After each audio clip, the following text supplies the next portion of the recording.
So Adam, we just spoke recently about Lieutenant General Mike Flynn's case. As we've seen, it's in the news. In fact, the administration or the DOJ essentially dropped the case, and it's now going through administrative roles. But what's very interesting is that your case is very similar to Mike's, but yet not as many people really know about your case as Mike. And of course, we understand that Mike was the national security advisor. He was Trump's #2 guy during the campaign. It was even thought that he might become vice president. So we understand that.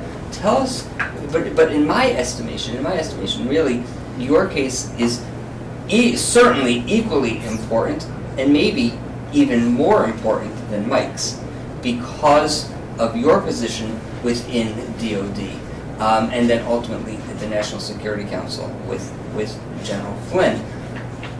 Can you tell us about your case, what happened, how did it get started, and then where we're holding right now? So I agree that my case is not as well known. I honestly believe that what has happened in my case, however, should be more terrifying for Americans generally. Exactly. And what I mean by that is this. Within the U.S. national security bureaucracy, there is something called the administrative due process system.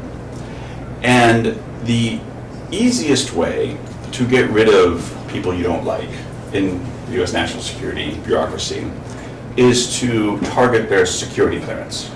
A security clearance is like, I'm also a lawyer, it's like a bar, being a member of the bar. You cannot conduct your career, you cannot practice your profession without it. And the problem is severalfold. One is that it is very easy to remove your enemy's security clearance. If you're a high enough official, if you have friends in the right places, lies can be generated. In my case, one similarity with my case and General Flynn's case is that lies were generated against both of us. And these were rather big lies. And these lies can then be processed, and no one will question them. And one will lose one's security clearance. After all, if one is a threat to national security, the prudent thing is, of course, to remove that threat immediately. Of course, these corrupt bureaucrats who use this weaponized security clearances know that. And so once one's clearance is removed, there is an entire administrative due process system that can take years. And it just so happens that pretty much every step of that system, which includes lawyers, which includes senior personnel bureaucrats, which includes administrative law judges, it is all one corrupt network. Right. And this is something that is truly frightening, because it does bring to mind really essentially the ideology of in some respects communist subversion. There was a very famous Italian Marxist, Antonio Gramsci, from the 1920s, that viewed the keys to power within any government was through the bureaucracy, controlling it. And he termed it a war for position. So if one places one's operatives to target one's enemies in the personnel office, in the security office, in the general counsel's office, in the administrative law judge office, that's really all one needs to essentially create a corrupt network. So I understand what it is that, and the concerns that we have with regards to your case and the impact that you have. Tell me, how does this impact U.S. national security? What I mean to say is, I don't work in the Pentagon. I don't work in the State Department. I don't work in the intelligence community. But what I understand is that, and this is why I was thrilled and actually honored to have you join us at the Institute as a senior fellow. But because I really understand what this is. But for the average person who doesn't, who just goes to work in the morning, comes home, plays with their kids, and in the evening, and starts the process all over again. How does what happened to you, how does what happened to Lieutenant General Flynn, how does what happened to so many other people whose names we may not ever know, how does that impact my security and my family's security directly? In many respects, Ellie, I think that's the most important question. And it's very direct. So I have worked in the highest strategy office of the Pentagon for over a decade, the Office of Net Assessment. I joined this office because I had been previously in the Pentagon working on operational matters in Iraq and Afghanistan to learn that we have no strategy for winning. We don't know what we want to accomplish. We don't know what victory looks like. We don't even know who our adversaries are. There are actual reports where you have American generals, you have the Secretary of Defense himself, asking, who are we fighting against? What are we trying to accomplish? What are our objectives?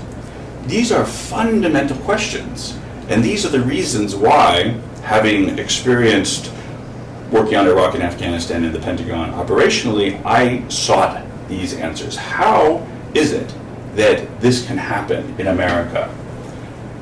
Of course, 19 years later, we're still in Afghanistan. It's the longest war in American history, and we still have no strategy. What I can tell you from the inside is this. There is a version inside the national security bureaucracy, inside the Pentagon, that does not support America crafting and executing net assessments to inform our strategies, or even strategies themselves. Why is that? Why is that? A net assessment or a strategy is designed to achieve power. It is designed to achieve power for the United States to shape the future security environment in our favor, to create a system that leverages our advantages and is counter to our adversary. There has developed inside the Pentagon, I would say it was 8 years of Obama, on steroids this happened, but it existed even previously, this aversion to American primacy or preeminence, to our ability to shape the world in ways that favor democracy, human rights, rule of law, women's rights, all of these things. And it is because there is a culture that's developed. And I don't believe this is representative of the American people at all. Actually, I know it is not. But it's the elites who have emplaced operatives in key positions to prevent America from having a strategy, based upon the view that America is an imperialist nation, that we should pull back from the world. The Obama administration went through tremendous justifications for this. For example, there's this notion of offshore balancing. Offshore balancing is a fancy way of saying we are retreating from the world. We are going to balance from the continental United States. This means abandoning our democratic allies and truly, coddling authoritarian regimes. And it's extraordinary. I never anticipated saying what I'm saying, because I assumed that people would join the Pentagon, would join the national security bureaucracy because they believed in America. Right. But they don't. A lot of them. Right. Everything that you have just said, and based on your experience, why do you feel, knowing everything that you know, why is it that you feel that an institute like the Gold Institute for International Strategy, a Western institute that focuses on Western concerns, is so important in this time, in this day and age? I think that the Gold Institute is filling a critical vacuum.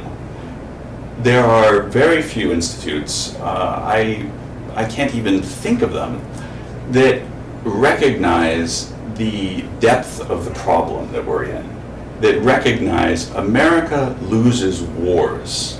America is confronting an ascendant China, a revengeful Russia, a theocratic Iran, a crazy North Korea, theologically inspired movements like radical Islam. But we have no strategy. There is no strategy for any of it. There's no strategy for supporting our democratic allies. And so this institute, our comparative advantage here, the institute's comparative advantage, is to do an autopsy of our national security bureaucracy. How did this happen? Why is this still happening? Even though the American people would be would be appalled to learn this. And how can we continue to send our young men and women off to fight in wars? And I teach at Georgetown University. I have many students who serve in the armed forces. They are sent abroad to fight wars in which we have no strategy. No one is asking that question. No one is seeking to understand that pathology of America's strategic blindness, except for the Gold Institute. Thank you. Thank you.